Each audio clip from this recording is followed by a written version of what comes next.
ಅಲೈಕುಂ ರಹಮತುಲ್ಲಾಹಿ ಬರಕಾತಹು. ನಿನ್ನೆ ಅದರ ಸೈಯದ್ ಶಾ ಮುರ್ತುಜಾ ಶಾ ಖಾದ್ರಿ 156ನೇ ಉತ್ಸವದ ಅಂಗವಾಗಿ ಟೆಂಡರ್ ಪ್ರತಿಕ್ರಿಯೆಗೆ ಕರೆದಿದ್ದರು. ನಾವು ನಿನ್ನೆ ತಹಸೀಲ್ ಆಫೀಸ್ನಲ್ಲಿ ಟೆಂಡರಿಗೆ ಬಂದಿದ್ದೀವಿ. ಟೆಂಡರ್ನಲ್ಲಿ ಭಾಗವಹಿಸಲಿಕ್ಕೆ ಮೊದಲು ಸಲಹೆ ಸಮಿತಿಯವರು ರೇಟ್ ನೋಟ್ ಮಾಡಿಕೊಡ್ರಿಪ್ಪ ಅಂತ ಹೇಳಿದರು. ಬಟ್ ಟೆಂಡರ್ ಅಂದಮೇಲೆ ಅದು ಆಗ್ಯದ.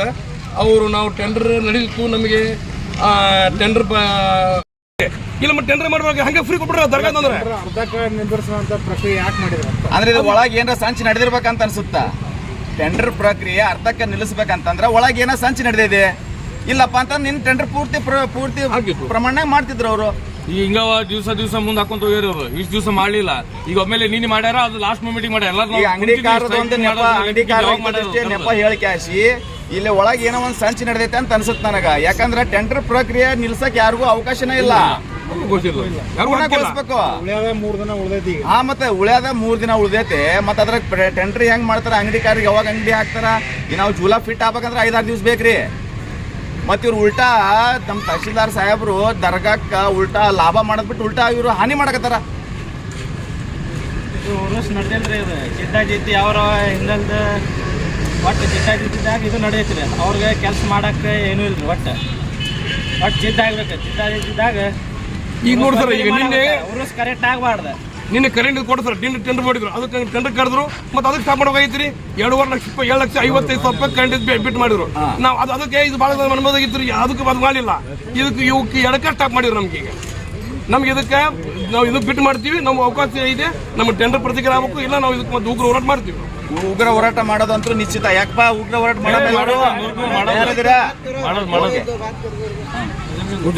ಸಲಹಾ ಸಮಿತಿದವರು ನಮ್ಮ ಟೆಂಡರ್ನಾಗ ಕುಂತಿದ್ವಿ. 10 ಸತಿ ನಮಗೆ ನಿಲ್ಸೋದು ಟೈಮ್ ತೊಗೊಳೋದು ಮಾಡಿದ್ರೆ ಒಂದು ಪ್ರಕ್ರಿಯೆ ಚಾಲು ಆಯ್ತು. ಮುಗಿಯ ಮಟ್ಟ ನಡ್ಬರ್ಕ್ ಏನು ಸ್ಟಾಪ್ ಆಗೋದು. ಮೊದಲೇ ಕರಾರ ಕಂಡೀಷನ್ಗಳು ಹೇಳಿರ್ತಾರೆ. ಆಮೇಲೆ ನಡ್ಬರ್ಕ್ ಮಾಡಿ ಇದು ಹಾದಿ ತಪ್ಸೋದು ಮಾಡಿ ಆಮೇಲೆ ನಡ್ಬರ್ಕ್ ಬಿಟ್ಟು ನಿಲ್ಸಿದ್ರ 19,10,500 ನಿಲ್ಸಿದ್ರ. ನಮ್ದು ಟಾರ್ಗೆಟ್ ಇತ್ತು 20 ಕೇಳೋದಿತ್ತು.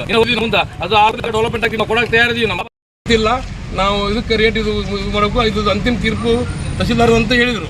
ಬಟ್ ಟೆಂಡರ್ ಎದಕ್ಕೆ ಕರಿಬೇಕು? ನಮ್ಗೆ ಟೆಂಡರ್ ಕೆಡ್ದಾರ ಅಂದಮೇಲೆ ರೇಟ್ ಜಾಸ್ತಿ ಆಗದ. ಆಮೇಲೆ ತಾವು ಕೊಟ್ಟಂಥ ರೂಲ್ಸಿಗೆ ನಾವು ಹೂ ಅಂತೀವಿ. ಅವರು ಏನಾದ್ರು ಸ್ಕ್ವೇರ್ ಫೀಟಿಗೆ ಇಷ್ಟು ನಾವು ಮಾಡ್ತೀವಿ, ಅದಕ್ಕೆ ಜಾಸ್ತಿ ತೊಗೊಳೋದು, ಅದಕ್ಕೆ ನಾವು ಒಪ್ಕೊಂಡಿದ್ದೀವಿ. ಆದರೂ ಅವರು ಅಲ್ಲಿಗೆ ಟೆಂಡರ್ ಪ್ರತಿಕ್ರಿಯೆ ಸ್ಟಾಪ್ ಮಾಡಿದ್ರು. ಇದು ಲಾಭ ಆಗಿದ್ರೆ ನಮ್ಮ ಅದರ ಸೈಯದ್ ಶಾ ಮುರ್ತುಜಾ ಶಾ ದರ್ಗಾ ಕಮಿಟಿ ಅವರಿಗೆ ಲಾಭ ಆಗ್ತಿತ್ತು. ನಮ್ಮ ಕಮಿಟಿ ಲಾಭ ಆಗ್ತದೆ. ನಮ್ಮ ದರ್ಗಾದ ಒಂದು ಉಜ್ವಲ ಭವಿಷ್ಯಕ್ಕಾಗಿ ಲಾಭ ಆಗ್ತದೆ. ಆದ ಕಾರಣ ಅವರು ಏನು ಮಾಡಿದರು, ನಮಗೆ ಟೆಂಡರಲ್ಲಿ ಸ್ಟಾಪ್ ಮಾಡಿದ್ರು. ಸ್ಟಾಪ್ ಮಾಡಿದ್ರು, ನಮಗೆ ಟೆಂಡರ್ ಕೂತೀವಿ ನಾವು. ಅದಕ್ಕೆ ನಾವು ಏನಾದ್ರು ರೇಟ್ ಜಾಸ್ತಿ, ನಾವು ಈಗ ಗ್ರಾಹಕರ ಮೇಲೆ ರೇಟ್ ಜಾಸ್ತಿ ಮಾಡಿದ್ರೆ ನಮ್ಮ ಟೆಂಡರ್ ಕೆಲಸ ಮಾಡಲಿ, ನಾವು ರೊಕ್ಕ ತುಂಬಿರ್ತೀವಿ. ನಮಗೇನು ಅದ್ರ ಬಗ್ಗೆ ನಾವು ರೂಲ್ಸಿಗೆ ಒಪ್ಕೊಳ್ತೀವಿ. ಬಟ್ ಟೆಂಡರ್ ಕರೆದು ನಾವು ಹೇಳಿದ ತೀರ್ಪು ನಾವು ಹೇಳಿದ ಮಾಡ್ದ ಅಂದ್ರೆ ಅದು ನಮಗೆ ಸಮ್ಮತಿ ಇಲ್ಲ. ಇಲ್ಪ ನಮ್ಗೆ ಟೆಂಡರ್ ಕರಿಬಾರ್ದಾಗಿತ್ತು. ನಮಗೆ ಟೆಂಡರ್ ಕರೆದ ಮೇಲೆ ಮತ್ತೆ ಒಟ್ಟು ಬರೋರು ಮತ್ತು ಬೆಟ್ಟಿಂಗ್ ಆಗದೆ, ರೇಟ್ ಜಾಸ್ತಿ ಆಗದೆ. ಅದು ಯಾರು ಲಾಭ ಆಗುತ್ತೋ ಬಿಡ್ತಿತ್ತು ಅದು ನಮ್ಮ ವೈಯಕ್ತಿಕ. ನಾವು ಲಾಭ ಮಾಡ್ಕೊತೀವಿ, ಲುಕ್ಷಾನ ಮಾಡ್ಕೊತೀವಿ. ನಮ್ಗೆ ನಿಮ್ಮ ರೂಲ್ಸಿಗೆ ನಾವೇನಾದ್ರು ಅರ್ಥ ಮಾಡಿದ್ರಪ್ಪ ಅಂದ್ರೆ ನಮ್ಮ ಲೈಸೆನ್ಸನ್ನು ರದ್ದುಗೊಳಿಸಲಿಕ್ಕೆ ನಾವು ಅದಕ್ಕೆ ಅನುಮತಿ ಕೊಟ್ಟಿದ್ವಿ. ನಿಮಗೆ ಆ ಪವರ್ ನಿಮಗಿದೆ. ಆದರೆ ನಮ್ಮ ಬೆಟ್ಟಿಂಗಿಗೆ ನಮಗೆ ನೀವು ಅರ್ಧಕ್ಕೆ ಸ್ಟಾಪ್ ಮಾಡಿರಿ. ಇದು ನಮ್ಮ ಅನ್ಯಾಯ ಆಗಿದೆ. ನಾವು ಇನ್ನೂ ಬೆಟ್ಟಿಂಗ್ ಮಾಡಲಿಕ್ಕೆ ನಾವು ತಯಾರಿದ್ದೀವಿ. ನಮಗೆ ನೀವು ಬೆಟ್ಟಿಂಗ್ ಮಾಡೋಕ್ಕೆ ಪರ್ಮಿಷನ್ ಕೊಡಬೇಕು. ಈಗ ಆಗಿದ್ದು ಅವ್ರು ಅಂದ್ರೆ ನಾವು ನಮ್ಮದು ತೀರ್ಪು ತಹಶೀಲ್ದಾರ್ ಏನು ಮಾಡ್ತೀವಿ ಅಂದರು ಅದು ಹಂಗೆ ಮಾಡಿಕೊಡೋದು. ನಾವೆಲ್ಲ ಸಾರ್ವಜನಿಕರು ನಾವು ನಮ್ಮ ಹೊಟ್ಟೆ ತಿಪ್ಪಲಕ್ಕೆ ನಾವು ಬಂದಿದ್ದೀವಿ. ನಮಗೂ ಎಷ್ಟು ಸಾಧ್ಯತೆ ಅಷ್ಟು ನಾವು ಮುತ್ಯಾಗ ಜಾಸ್ತಿ ಲಾಭ ಕೊಡೋಕೆ ಪ್ರಯತ್ನ ಮಾಡ್ತೀವಿ. ಮುತ್ತಾಗ ಸೇವ್ ಮಾಡೋಕೆ ರೆಡಿ ಇದ್ದೀವಿ ನಾವು ಅವ್ರು ಅಂದ್ರೆ ನಮಗೆ ಇಲ್ಲ ರೇಟ್ ಜಾಸ್ತಿ ಮಾಡ್ತೀವಿ, ಗ್ರಾಹಕರಿಗೆ ತೊಗೊಳೋದೈತೆ, ಜನರು ಬರೋಗಿಲ್ಲ, ಏನಿಲ್ಲ. ಜನರಿಗೆ ನಾವು ರೇಟ್ ಕಮ್ಮಿ ಹಾಕ್ತೀವಿ. ರೇಟ್ ನಾವು ಜನರಿಗೆ ಸೇವ್ ಮಾಡೋಕೆ ಬಂದೀವಿ. ನಾವು ನಮ್ಮ ಲುಕ್ಷಾನ ಪರವಾಗಿಲ್ಲ, ನಾವು ಜನರಿಗೆ ಸೇವ್ ಮಾಡ್ತೀವಿ. ಮುತ್ಯಾಗ ರೊಕ್ಕ ಜಾಸ್ತಿ ಕೊಡ್ತೀವಿ. ನಾವು ಟೆಂಡರ್ ಮಾಡಿ ನಾವು ಟೆಂಡರ್ ಮಾಡಬೇಕು. ದಯಮಾಡಿ ನಮ್ಗೆ ಟೆಂಡರ್ ಪ್ರತಿಕ್ರಿಯೆ ಚಾಲೂ ಮಾಡಬೇಕು. ಟೆಂಡರ್ ಬೆಟ್ಟಿಂಗ್ ನಾವೇನು ಎಲ್ಲಿ ಸ್ಟಾಪ್ ಆಗಿತ್ತು 19,11,000 ರೂಪಾಯಿಗೆ ಜೂಲ ನಿಂತಿದೆ. ಅದಕ್ಕೆ ನಾವು ಮುಂದೆ ಏರ್ಸಕ್ಕೆ ನಾವು ರೆಡಿ ಇದ್ದೀವಿ. ನಮಗೆ ಟೆಂಡರ್ ಕರಿಬೇಕು. ನಮಗೆ ಟೆಂಡರ್ ಕರೆದು ಎಲ್ಲರೂ ಸಾರ್ವಜನಿಕರು ನಮಗೊಂದೊಂದಲ್ಲ, ನಮ್ಮೆಲ್ಲ ನಾವು ಟೆಂಡರ್ಗಾರ ಎಲ್ಲರೂ ಇದ್ದೀವಿ. ನಮ್ಗೆ ಒಟ್ಟು ಆಸೆ ಇದೆ, ಟೆಂಡರ್ ಮಾಡ್ಬೇಕನ್ನ ಆಸೆ. ಮುತ್ಯಾಗ ಜಾಸ್ತಿ ಲಾಭ ಮಾಡ್ಬೇಕು. ಮತ್ತು ಟೆಂಡರ್ ಕರಿಬೇಕನ್ನೋ ಉದ್ದೇಶ ಏನಪ್ಪ ಅಂದ್ರೆ ಮುತ್ಯಾಗ ಜಾಸ್ತಿ ಲಾಭ ಅಂದ್ರೆ ಟೆಂಡರ್ ಕರೆದಾರ. ಟೆಂಡರ್ ಇಲ್ಲ ಮತ್ತೆ ಟೆಂಡರ್ ಕರಿಬೇಕಾಗಿತ್ತು. ಯಾರಿಗೆ ಬೇಕಾಗಿತ್ತು ಅವ್ರಿಗೆ ಕೊಡಬೇಕಾಗಿತ್ತು. ಬೆಟ್ಟಿಂಗ್ ಮಾಡಿ ಜಾಸ್ತಿ ಮಾಡ್ಬಿಡೋ ಮೇಲೆ ಮತ್ತೆ ಈಗ ರೇಟ್ ಮತ್ತು ನಮ್ಮ ಅನಿಸೋದು ನಾವು ಲಾಭ ಮಾಡ್ಕೊತೀವಿ, ಲುಕ್ಷಾನ ಮಾಡ್ಕೊತೀವಿ. ನಮ್ಮ ಮುತ್ಯ ಲಾಭ ಮಾಡ್ತೀವಿ ನಾವು. ಅದು ದಯಮಾಡಿ ತಾವು ನಮಗೆ ನ್ಯಾಯ ಕೊಡಿಸಬೇಕಾಗಿ ವಿನಂತಿ. मैं सुभाष हरने कोल्हापुर से मैं सुभाष हरने कोल्हापुर से आया हूँ। 15 दिन पहला डीडी भर के दिया हूँ। मेरा डीडी रिजेक्ट किए इन्होंने। बाहर का आदमी लेना नहीं। मैं खुद का आइटम वाला हूँ, मेरा लाइसेंस है, इंश्योरेंस है, हर चीज़ है, लेकिन मुझे रिजेक्ट करके ऑक्शन में बोलने भी नहीं दिए। अभी तक मुझे मेरा डीडी भी रिटर्न नहीं दिया। और मैं तो सेवा करने ही आया हूँ दरगाह की। झूले मेरे खुद के हैं। हर चीज़ में मैं अनुकूल हूँ। जो रेट बोले वो देने तैयार हूँ, तो भी मुझे ऑप्शन में बात करने भी नहीं दिए और मुझे टेंडर भी नहीं दिया। मेरे साथ अन्याय हुआ है, मुझे न्याय दीजिएगा, मेरा यही रिक्वेस्ट है। ತಹಶೀಲ್ದಾರ್ ಅವರು ಅರ್ಜಿ ಹಾಕಿದ್ರು, ಏನಂತ ಹರಾಜು ಐತೆ ಅಂತ ಹೇಳಿದ್ರು. ಅದ್ರಾಗ ಏನು ಮೆನ್ಷನ್ ಇದ್ದಿಲ್ಲ. ಸಲಹಾ ಸಮಿತಿ ಅವ್ರದ್ದು ಸಲಹೆ ತೊಗೊಂಡು ಹರಾಜ್ದಾಗ ಎಷ್ಟಾಗತ್ತೆ ಅಮೌಂಟ್ ಅದು ಏನೂ ಹೇಳಿಲ್ಲ. ಅದರಲ್ಲಿ ಒಬ್ಬ ವ್ಯಕ್ತಿ ಇದ್ದದ್ರಾಗ ಹರಾಜಲ್ಲಿ ಅವ ಬಂದಾಗ ಸಲಹಾ ಸಮಿತಿ ಅವ್ರದ್ದು ಕೆಲಸ ಇದ್ದಿಲ್ಲ. ಅದ್ರಾಗ ಅವ ಬಂದಾಗ ಸ್ಟಾಪ್ ಮಾಡಿರಿ, ಹರಾಜು ಇಷ್ಟ ಐತಿ ಅಷ್ಟ ಐತಿ, ನಮ್ಗೆ ಇದು ಆಗಿಲ್ಲ, ಅವ್ರು ಪಾಲ್ ಕೊಟ್ಟಿದ್ದು ಯಾರು ಮತ್ತು ಹೇಳಿದ್ರು ಅವ್ರು ತಹಶೀಲ್ದಾರ್, ನಾ ಇದು ಮಾಡ್ತೀನಿ ಅದು ಮಾಡ್ತೀನಿ ರೇಟ್ ಎದಕ್ಕೆ ನಿಂದಿರ್ಬೇಕು ರೀ. ಅವ್ರು ಬಂದಾಗ ಅವ್ನು ಸ್ಟಾಪ್ ಮಾಡಾಕತ್ತಾರೆ ಅವ್ರು ಸಲಹಾ ಸಮಿತಿಯವರು.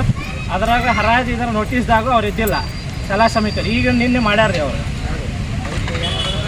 ಅದು ನಮ್ಗೆ ಇದು ಮಾಡ್ಬೇಕು ರೀ, ಹರಾಜು ಐತಿ ಅದು ಕಂಟಿನ್ಯೂ ಮಾಡಬೇಕು. ಇವತ್ತು ಟೈಮು 7ನೇ ತಾರೀಕಿದೆ, 10ನೇ ತಾರೀಕಿಗೆ ಗಂದಿದೆ, ಮತ್ತು ನಮ್ಗೆ ಟೈಮೂ ಇಲ್ಲ. ನಮ್ಗೆ ಇವತ್ತು ಏನನ್ನೋದು ಇವತ್ತು ಎಲ್ಲರಿಗೂ ಸಾರ್ವಜನಿಕವಾಗಿ ಲಾಭಕ್ಕಾಗಿ ಅದು ಇವತ್ತು ನಮ್ಗೆ ಟೆಂಡರ್ ಪ್ರತಿಕ್ರಿಯೆ ಇವತ್ತು ಚಾಲೂ ಮಾಡಬೇಕು. ನಮ್ಗೆ ಅದಕ್ಕೆ ಟೆಂಡರ್ ಮಾಡಿಕೊಟ್ರೆ ಬಂದರೆ ನಾವು ನಾಳಿನಿಂದ ನಮ್ಮದು ಕೆಲಸ ಮಾಡಿಸಿ ದರ್ಗಾಕ್ಕೆ ನಾವು ಮುಚ್ಚ ಸೇವೆ ಮಾಡೋಕ್ಕೆ ನಮ್ಗೆ ಅವಕಾಶ ಮಾಡಿಕೊಡ್ಬೇಕಾಗಿ. ಸರ 31ನೇ ತಾರೀಕಿನ ದಿನ ಎಷ್ಟಾಗ್ತಿದ್ರು ನಾವು ಟೆಂಡರ್ ಪ್ರಕ್ರಿಯೆ ಮಾಡ್ತೀನಿ ಅಂತಂದು ತಹಸೀಲ್ದಾರವರು ಹೇಳಿದರು. ಕಾಲ KDP ಮೀಟಿಂಗ್ ಇದೆ ಎಂದು ದಿನನೇ ಮುಂದೆ ಹಾಕ್ಕೊಂತ ಬಂದು ಊರ್ಸು ಹಿಂದಕ್ಕಂತರೂ ಬರೋದಿಲ್ಲ. ಡೇಟು 10ನೇ ತಾರೀಕಿನ ದಿನ ಊರ್ಸಿದ ಕಾರಣ ಬರೇ ಬರ್ತಕ್ಕಂಥ ಸಾರ್ವಜನಿಕ ಭಕ್ತಾದಿಗಳಿಗೆ ತೊಂದರೆ ಆಗುತ್ತೆ.